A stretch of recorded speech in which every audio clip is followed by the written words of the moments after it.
నా సహోదరి సహోదరులను యేసుక్రీస్తు ప్రభునామంలో రూత్ ప్రేయర్ ఫెలోషిప్లోకి ఆహ్వానిస్తున్నాము. ఈ దినము దేవుడు మనతోటి జెఫన్యా గ్రంథము నుంచి మాట్లాడతలంచారండి. జెఫన్యా గ్రంథంలోని పూర్వాపరాలు చూసినట్లయితే మొదటి 2 అధ్యాయాలు కూడా ఇశ్రాయేలీయుల జనము సృష్టికర్త అయిన దేవుడిని ఆరాధించకుండా, సృష్టికర్త అయిన దేవుడు ఇచ్చినటువంటి ఆజ్ఞలను పాటించకుండా అన్యజనుల యొక్క ఆచారాల్లో జీవిస్తూ ఉన్నప్పుడు ఆయన ఎంతో కోపముతో సొదొమ గొమొర్రాలాగా చేసినట్టుగా చేస్తాను అని అంటూ ఉంటారండి. కానీ ఆయన మనసు వస్తే, ఆయన ప్రేమ ఎంతగా ఆయన హృదయం నలిగిపోతుందో అలాంటప్పుడు ఆయన వెతుకుతూ అంటున్నారు కదా, 3వ అధ్యాయము 10వ వచనంలో, చెదిరిపోయిన వారై నాకు ప్రార్థన చేయు నా జనులు కూషు దేశపు నదుల అవతల నుండి నాకు నైవేద్యముగా తీసుకుని రాబడుదురు. ఎవరైతే తప్పిపోయారో వారందరూ తిరిగి తన సన్నిధిలోకి వస్తారని దేవుడు ఎదురు చూస్తూ ఉన్నారండి. నా స్వాస్థ్యము నేను కనియున్నాను అని చెప్పిన ఇశ్రాయేలీయులు తప్పిపోయినప్పుడు ఆయన హృదయము పశ్చాత్తాపడతారు.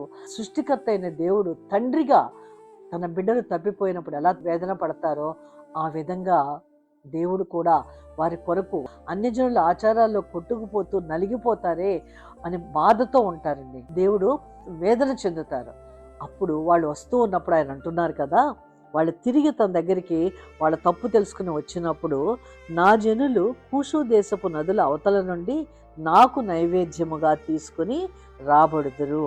అలా వచ్చిన తన ప్రజలను బట్టి అంటున్నారు కదా, జెఫన్యా 3వ అధ్యాయము 14వ వచనంలో చెప్తున్నారు, సియోను నివాసులారా ఉత్సాహధ్వని చేయుడి, ఇశ్రాయేలీయులారా జయధ్వనము చేయుడి.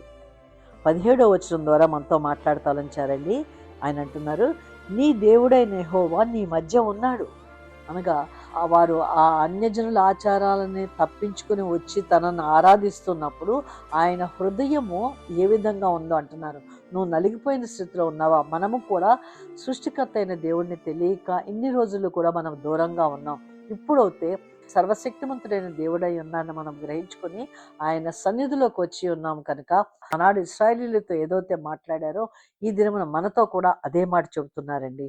17వ వచనములో, నీ దేవుడైన యెహోవా నీ మధ్య ఉన్నాడు, ఆయన శక్తిమంతుడు, ఆయన మిమ్మల్ని రక్షించును, ఆయన బహు ఆనందముతో నీ యందు సంతోషించును, నీ యందు తనకున్న ప్రేమను బట్టి శాంతము వహించి నీ యందలి సంతోషము చేత ఆయన హర్షించును.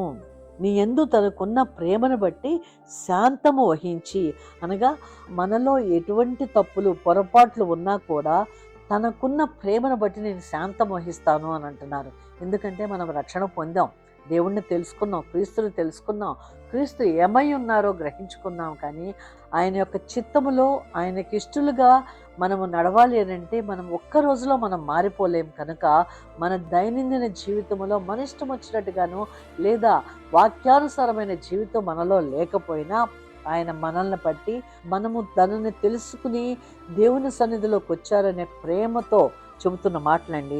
నీ దేవుడైన యెహోవా నీ మధ్య ఉన్నాడు, నీలో తప్పులున్నాయి, పాపాలున్నాయి, నువ్వు ఇంకా క్రీస్తు రక్తంతో కడగబడి ముద్రించబడినా మనలో ఉన్న శారీరక బలహీనతలను బట్టి మనల్ని ఆయన వదిలిపెట్టకని అంటున్నారు కదా. ఆయన నేను నీ మధ్య ఉన్నాను, దిగులు పడకు, నేను నీతో ఉన్నాను అని అంటున్నారండి.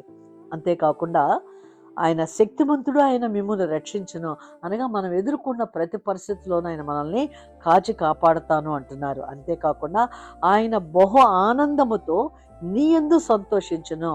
మనము చేసే చిన్న చిన్న పనులను బట్టి మన బిడ్డలు చేస్తే మనం ఎలా సంతోషిస్తామో అలాగున మనం ఎక్కడో నలుగుతూ కూడా ఇది దేవుడికి ఇష్టం లేదేమో, నేను ఇలా చేయను, నేను ఈ మార్గంలో వెళ్ళను, నాతోటి ఉన్నవారిలాగా నేను ప్రవర్తించను అని మనం నిర్ణయించుకున్నప్పుడు ఆయన మనల్ని బట్టి ఆయన ఆనందిస్తారట.